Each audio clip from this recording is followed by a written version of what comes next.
Do you struggle with creating a well-rounded budget that actually makes sense for your life? Today I'm sharing how to create a budget that makes sense for you, covers all of the bases, and is easy to understand. Hi, hello, my name is Rachel, and this is a place where we talk money, savings, and debt. Today I've got 3 must-do steps when you're starting a budget from scratch. So grab a pen, a notebook, a coffee, and let's jump right into step number 1. Write down a list of every single fixed monthly and yearly expense that you have. All of your bills that come out every single month and even the ones that come out every single year. I've said it before and I can't say it enough. You need to know all of your bills, and also right beside them the dates that they come out every month or the day that they're due and need to be paid on every month. Make sure you're writing that on your list beside them. Then once you have all of that out written on a list, then put it onto a calendar. It can be a wall calendar, a small handheld agenda, it could be digital on your digital calendar and Google Calendar, whatever. I like to highlight the bills on my calendar according to what bank account they're going to be coming out of, so that way when I reference my calendar, I can coordinate how much money needs to be in certain accounts and when money is coming out of certain accounts, because there have been times in the past where I had enough money for my bills, but because it wasn't in the right account, it bounced anyway. I've seen a ton of people coordinate the colors to a certain paycheck that they're getting. If they get paid every single week, they coordinate the color of the paycheck to the bills that that paycheck is going to pay for. And so that it kind of makes it easier for them to understand where that paycheck specifically is going to go. But through trial and error, you'll be able to find out what works best for you. All right, now that we have completed step number 1, we are ready to move on to step number 2, which is listing out every single variable expense, also known as sinking funds, that you have and how much that fund needs to be every month or every year. Let me break it down. These are the categories that you spend money in month to month, but it varies in how much is spent and when. These are categories like your groceries, car maintenance, gift money, clothing. The list goes on and on. I have a whole video on sinking funds for beginners that I will link in the description, and you can check out to kind of get a little bit more clarification on what sinking funds are. But you're basically just setting up a budget for every single spending area of your life. Your categories might be completely different than mine. You may have 5 or 6 or 10 or 15 different categories compared to somebody else who may only have 2 or 3 different categories. It's going to be very specific to whatever your needs are. And the best part about using sinking funds is that you can adjust it at any time whenever there's a change in your life. Maybe you're having a kid and now all of a sudden you need to have a budget for diapers and baby food or whatever, or you've just bought a new house and now you have to have a budget for the water bill that comes every 3 months. There are going to be different categories for different people depending on what your life situation is. So just figure out where all of the variable expenses and all the pop-up expenses are in your life and how much do you need to have in that category every single month or every single year, depending on what category it is, and depending on how much you as an individual or as a family spends in that category. If you're getting value from this video so far, consider subscribing because I post new videos just like this every single Monday.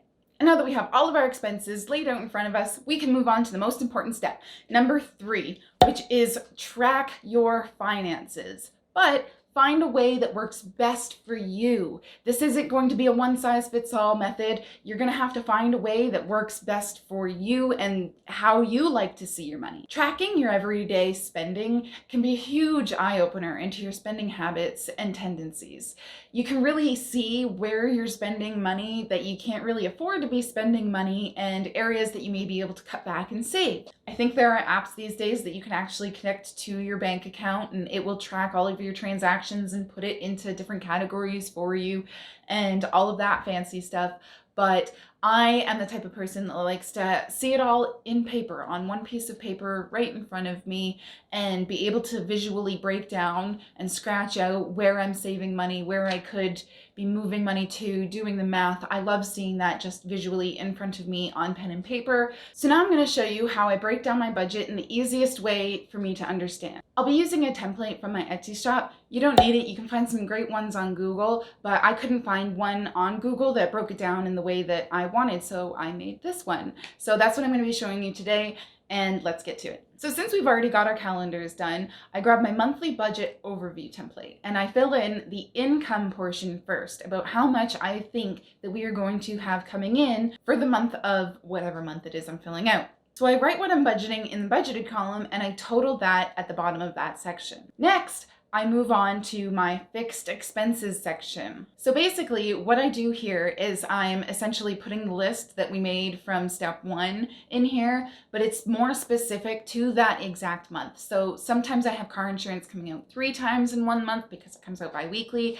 Sometimes I have my student loans coming out twice in a month. Since there are these variances, I always fill out my fixed expenses column so that way I can total up exactly how much the bills are going to cost that month for my fixed expenses. Because we aren't going out as much these days, I've kind of moved over the food and other sinking funds into the expenses column as opposed to in the sinking funds column, because it's not an envelope anymore that we're kind of using, and it's 100% in my bank account, so it's easier for me to keep track when it is its own variable expense section. And then I total all of my expenses at the bottom of that column. Once I've got all of my expenses totaled, then I can subtract my expenses from my estimated income, so that way I can see how much I will be left off with after my fixed expenses and my main variable expenses are paid. So then we're moving on to the sinking funds column, and here is where we're going to be basically putting the rest of the sinking funds categories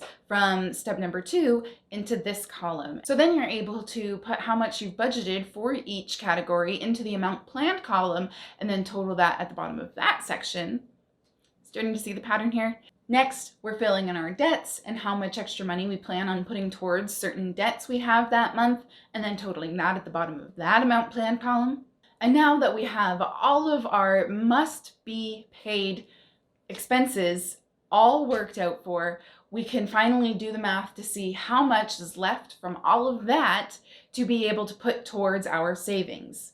So how I like to divide our savings is at different times, depending on what season of life we're in, we will have different savings categories. So right now it might be a house, a wedding, etc. We divide up how much percentage of whatever amount of money we have left into those categories. And then when all is said and done, I'm able to do the math at the end to make sure that everything balances. So now you need to find ways to be able to cut back on your budget and save money in different ways you can. So for that, I have shared the top 5 things that I stopped buying that literally saved me thousands. So if you want to learn how to save even more, you can go check that out, and I will see you guys next Monday. Bye.